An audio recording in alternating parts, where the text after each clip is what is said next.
গোশত, কোরবানির গোশতটা আসলে পুরোটা খাওয়া যাবে কিনা বা পুরোটাই দান করতে হবে কিনা। ফাকুলু মিনহা ওয়া আত'ইমুল বাইসাল ফাকির, আল্লাহ সুবহানাহু ওয়া তাআলা বলছেন খাইতে, খাওয়াইতে, গরিব মিসকিনকে দিতে, প্রদান করতে। নবীজি বলছেন কুলু ওয়া তা'ইমু ওয়া দাখিরু, নিজে খাও, খাওয়াও, জমাও।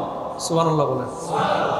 আমার নবী বলছেন কোরবানির গোশতটা 3 ভাগে বিভক্ত করা এটা মুস্তাহাব, এটা উত্তম কাজ। কি কাজ? তবে ফরজ না।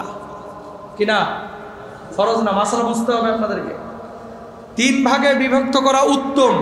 যদি আপনি ভাগ করেন, 1 ভাগ নিজে খাবেন, আর 1 ভাগ আত্মীয় স্বজনকে দিবেন, আর 1 ভাগ গরিব মিসকিনকে বিতরণ করবেন, এটাই হচ্ছে উত্তম পদ্ধতি। নবী বলেছেন, নবী এটা করেছেন। এখন ধরেন 15,000 টাকা একটা ছাগল নিয়ে এসে আপনি কোরবানি দিয়েছেন, গোশত হয়েছে 12 কেজি। আপনার ফ্যামিলির সদস্য আর আত্মীয় স্বজন আশপাশে যারা আছে এ 50 জন হয়ে যাচ্ছে। আর আপনি গরিবকে দিবেন কি, ফ্যামিলিকে দিবেন কি, নিজে খাবেন কি, আর আত্মীয় স্বজনকে দিবেন কি? প্রশ্ন জাগে না? এরকম ক্ষেত্র বিশেষে এখন আপনার মনে চাইলো যে না, এই গোশতটা আমি গরিবদেরকে কিছু দিয়ে কোনো আত্মীয় স্বজনকে দিব না, পুরোটা আমি রেখে দেব ফ্রিজে। যদি এরকম রেখে দেন যে আমি আত্মীয় স্বজন নিয়ে খাওয়ার জন্য পর্যাপ্ত যেহেতু হচ্ছে না, এই গোশতটা পুরোটা আমি রেখে দিলাম ফ্রিজের মধ্যে, কোরবানি হবে না বিষয়টা এরকম না। আল্লাহ তখন আপনার অন্তরটা দেখবে যে আসলে আপনি গোশত খাওয়ার জন্য কোরবানি দিয়েছেন না আল্লাহকে খুশি করার জন্য। আল্লাহকে খুশি করার জন্য দিয়ে আপনি গোশত পুরোটা রাখছেন, কোরবানি হয়ে যাবে। আর আল্লাহকে খুশি করার জন্য মুখে বলছেন, অন্তরে খালি গোশের জিকির করতেছে, গোশত গোশত গোশত গোশত। কথা বোঝেন নাই? পায়ের গোশত, রানের গোশত, মাথার গোশত, সিনার গোশত আছে না? খালি যদি এরকম চিন্তা চেতনা থাকে, আপনার কোরবানি ঘোড়ার ডিমও হবে না। গোশত হুদাই খালি আপনি এই গরু নিয়ে টানাটানি করতেছেন। এই অভিনয়ের কোনো মানে নাই।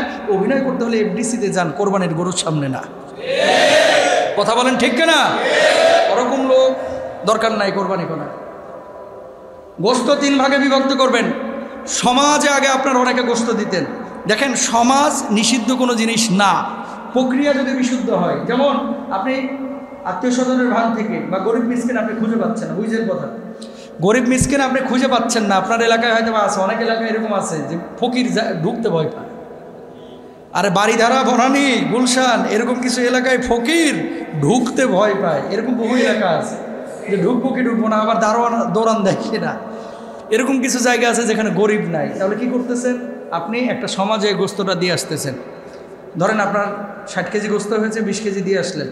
যে গোশতটা আপনি গরিব মিসকিনকে আপনারা বিতরণ করে দিন। আপনাদের এখানে যদি কোনো অর্গানাইজেশন, কোনো প্রতিষ্ঠান যদি থাকে। কিন্তু যেটা হয়, এরকম তো করা হয় না। আপনি ধরেন 5 কেজি দিয়ে এসেছেন, আবার 5 কেজি আপনার বাসায় রিটার্ন আসতেছে, এরকম হয় অনেক সময়। তো এই প্রক্রিয়াগুলো আসলে সুন্দর প্রক্রিয়া না। নবীজি যেটা বলেছেন, খাও, খাওয়াও, জমাও। কিছু খাইলেন, আত্মীয় স্বজনকে কিছু দিলেন, গরিব মিসকিনকে কিছু দিলেন, এরপরে খাওয়ার কিছু অংশ থেকে যদি প্রয়োজন মনে করেন ফ্রিজে রেখে দিলেন। এখন সারা বছরও যদি আপনি খাইতে চান গোশত, কোনো সমস্যা নাই। আসসালামু আলাইকুম।